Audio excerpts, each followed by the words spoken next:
আসসালামু আলাইকুম প্রিয় দর্শক, আপনারা সবাই কেমন আছেন? আপনাদের জন্য নতুন আরও একটা রেসিপি নিয়ে চলে আসলাম। দেখুন, রুটি বানিয়ে দেখাবো আপনাদেরকে। রুটিটা দেখতে যেমন সুন্দর, খেতেও কিন্তু ভীষণ মজাদার। এই রুটিটা ছোট বড় যে কেউ পছন্দ করবে, এতটাই মজাদার। তো এই রেসিপিটা আপনারা দেখার জন্য প্রথমে দেখুন কি করবেন। একটা মিক্সিং বোলের মধ্যে হাফ কাপ দুধ নিয়েছি, এটাকে কুসুম গরম করা দুধ, সেটা আমি নিয়ে নিয়েছি। আর এখন 7 গ্রাম ইস্ট দিয়ে দিলাম। আর এখন দিয়ে দিব 2 টেবিল চামচ এই সুগার। তো এই সুগারটাকে দিয়ে আমরা এগুলোকে ভালো করে মিক্স করে নিব। তার আগে দিতে হবে একটুখানি লবণ, যাতে করে টেস্টটা বাড়ে। লবণ না দিলে কিন্তু খেতে ভালো লাগবে না রুটি।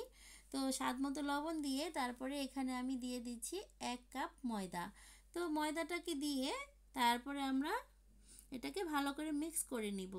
আর আজকের এই ময়দাটা আমার ছোট মেয়ে বলছে যে আমি দিব, আমি বানাবো, সেজন্য সোহানা দিয়ে দিয়েছে আর কি। তো যাই হোক, এখন এটাকে ভালো করে মিক্স করে নিব। তো এই যে মিক্স করা আমাদের মোটামুটি হয়ে গেছে। যখনই মিক্স করা হয়ে যাবে এই পর্যায়ে আমরা এগুলোকে সুন্দর করে 10 মিনিটের জন্য আর কি রেখে দিব। তো 10 মিনিট রেখে দিলে আমাদের এই যে ইস্টটা ভালো মতো অ্যাক্টিভ হয়ে যাবে আর কি। তো এখন বাকি 10 মিনিট পরে আমি এই আরও 1 কাপ এই ময়দা দিয়ে দিলাম। আরও একটুখানি কুসুম গরম দুধ নিয়েছি, সেটা দিয়ে এখন পুরো ডোটাকে একটা রুটি বানানোর ডোয়ের মতো করে মেখে নিব। একদম পাতলাও হবে না আর অনেক বেশি টাইটও হবে না, জাস্ট নর্মাল আমরা যে রুটি বানাই ঠিক ওই রকম করে গুলিয়ে নিতে হবে। তো আমাদের সব ডোটাকে মিক্স করা হয়ে গেছে। এখন আমরা একটু নর্মাল তেল দিয়ে দিব উপরে, যাতে করে উপরটা ড্রাই হয়ে না যায়। এই জন্য একটুখানি তেল দিয়ে রেখে দিব। এটাকে একটা র্যাপিং পেপার দিয়ে ঢেকে রেখে দিব, যাতে করে শুকিয়ে না যায়। আপনারা চাইলে কিন্তু প্লেট দিয়েও রেখে দিতে পারেন ঢেকে, সেটা কোনো সমস্যা না। এভাবে করে আমরা 15 মিনিটের জন্য ঢেকে রেখে দিব। 15 মিনিট অথবা 20 মিনিট, 30 মিনিট, এগুলো কোনো ব্যাপার না, রাখলেই হলো মোট কথা। তো এই যে দেখুন, 15 মিনিট পরে আমি ফিরে আসলাম। এখন এটাকে আমরা সুন্দর করে হাত দিয়ে একটু মথে নিব, জাস্ট একটু সফট করে নিব আর কি। সফট করে নিতে হবে। তো এটাকে আমি সুন্দর করে মথে নিলাম। মথে নিয়ে তারপরে আমি এখন এই ডোগুলোকে 3টা টুকরো করে নিব। 3টা টুকরো দিয়ে আমি 3টা বন রুটি বানাবো। মানে অসংখ্য লেয়ার যুক্ত এই রুটিটা হবে। আর ভীষণ সফট হবে আর খেতে ভীষণই মজাদার হবে আজকের এই রুটিটা। আর এই রুটিটা কিন্তু ছোট বড় যে কেউ অনেক বেশি পছন্দ করবে, এতটাই মজাদার হয়।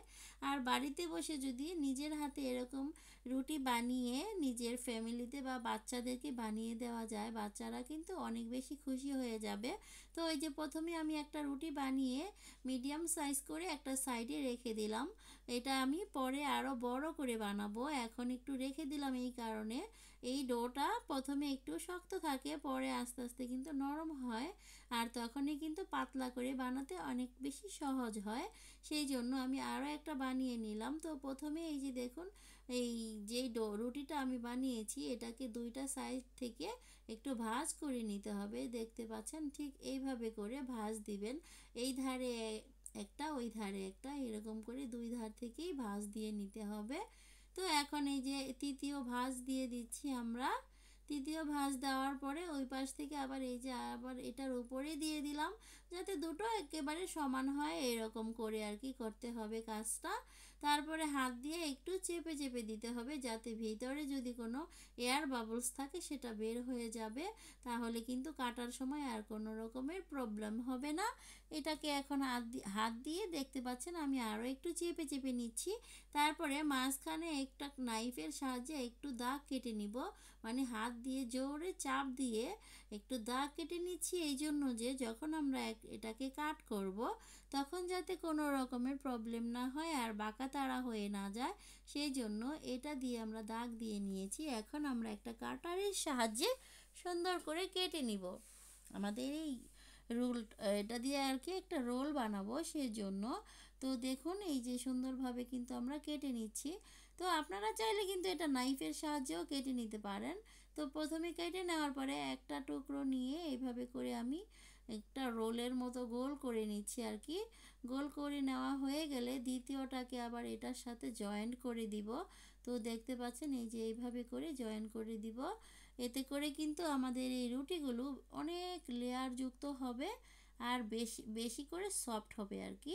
তো এই যে এইভাবে করে দিয়ে লাস্টে যে মাথাটা থেকে গেল সেটা আমি নিচের সাইডে রেখে দিলাম, তাতে করে আর খুলে যাবে না। এই তো এখন আমি এটাকে একটা বাটির মধ্যে রেখে দিলাম 10 মিনিটের জন্য। 10 মিনিট রেস্টে দিয়ে রাখলে রুটিটা মানে যখন আমরা প্রেস করব তখন কিন্তু অনেক বেশি সফট হয়ে যাবে আর সুন্দরভাবে বড় হয়ে যাবে। এখন আমরা সেকেন্ড রুটিটাকে আবার একটু বেলে নিলাম, বেলে নিয়ে আরও একটু বড় করে এই যে দেখতে পাচ্ছেন যেভাবে আমি কাজটা করছি ঠিক এইভাবে করেই আপনারাও কাজটা করে নেবেন। তো এই যে দেখুন 3টা করে ভাঁজ দিয়ে দিলাম, দিয়ে মাঝখানে একটা তুলে দিব, তাহলেই হয়ে যাবে। তো এইভাবে করে কিন্তু কারোরই বোঝার মানে বুঝতে কোনো কষ্ট হবে না, এতটাই সহজ। কিন্তু রুটিটা বানাতে কিন্তু একটু সময়ের ব্যাপার। তো আপনারা যদি বাচ্চাদেরকে টিফিনে দিতে চান বা বাচ্চাদেরকে সকালবেলা ঘুম থেকে উঠে খাওয়াতে চান তাহলে কিন্তু আগের দিন রাতের বেলা বানিয়ে রাখতে পারেন। রাতের বেলা বানিয়ে রাখলে কিন্তু সকালবেলা খেতে পারবে। আর বানানো যখন হয়ে যাবে একটু মানে সামান্য ঠান্ডা যখন হবে তখন কিন্তু আপনারা এগুলোকে একটা বক্সের মধ্যে ভরে রাখবেন, তাহলে কিন্তু ড্রাই হবে না, একদম সফট থাকবে। আর এই যে দেখুন আমাদের সেকেন্ড রুটিটাও বানানো হয়ে গেল। এখন এই দুটোকে আমি 15 মিনিটের জন্য রেস্টে রেখে দিব। এই দেখুন এটা আমি আগে বানিয়েছিলাম, প্রথমটা কতটা বড় হয়ে গিয়েছে। তো বড়টা দিয়ে আমি প্রথমে শুরু করব, কারণ এটা তো জাস্ট অনেকক্ষণ হয়ে গেছে সেজন্য বড় হয়ে গেছে। এটাকে আলতো হাতে একটু বেলে নিতে হবে, মানে জোরে কিন্তু কাজটা করা যাবে না। একেবারে আলতো হাতে আমি রুটিটাকে একটু পাতলা করে নিব, মানে রুটিটাকে একটু বড় করে নিব, দেখতে পাচ্ছেন এই যে এইভাবে করে। তো এই যে আমি যে 3টা রুটি বানিয়েছি 2 কাপ ময়দা দিয়ে, আপনারা চাইলে কিন্তু 4-5টাও বানাতে পারেন ছোট সাইজ করে। তো আমি আর কি ছোট ছোট করে বানাইনি, আমার 2 মেয়ে খাবে, ওদের 2জনের জন্য 2টা বানিয়েছি, আর আমার হাজব্যান্ড খাবে একটা, 3জনের জন্য 3টা বানিয়েছি। আর আমি খাবো না, আমি একটু ডায়েটের মধ্যে আছি, কিটো ডায়েট করছি আর কি, সেজন্য এখন এই তো 3জনের জন্য 3টা বানিয়েছি। আর এই তো দেখুন আলতো হাতে প্রেস করে এভাবে বানিয়ে নিলাম। খুবই সহজ এই রুটিটা বানানো। তো এখন এই যে বানানো হয়ে গেছে, এটা আমি একটা ট্রের মধ্যে তুলে নিলাম।